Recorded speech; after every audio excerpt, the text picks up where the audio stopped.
नाज़रीन ये जो पहाड़ आपको नज़र आ रहा है इसको कहते हैं राखेल भी कहते हैं, राखेल भी कहते हैं। ये वहाँ एक बहुत सुराख बड़ा गार है, उसका नाम है लाहौत।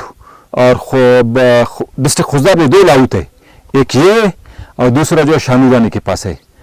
और इनकी एक हिस्ट्री है, इनकी हिस्ट्री ये है कि एक कबीला है इंडिया में, राजस्थान एरिया दूसरे इलाकों में, तो वहाँ से इन्होंने अपने जो मजहबी कुछ उमूर है उनसे इनराफ की वजह से उनको निकाला गया था। यहाँ आए थे, उन्होंने इन गैर में पूजा पाठ किया था, तो इस वजह से इनका नाम लाहौत पड़ गया है।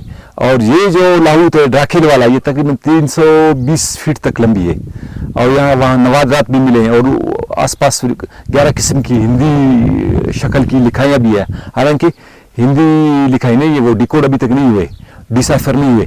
फिर वो जो शानूरानी वाला लाहौत है, वहाँ भी लोग आ जाते हैं सिंध से, वहाँ जाके फिर उसके में दाखिल होते हैं, इबादत करते हैं। और इसकी हिस्ट्री बहुत पुरानी है।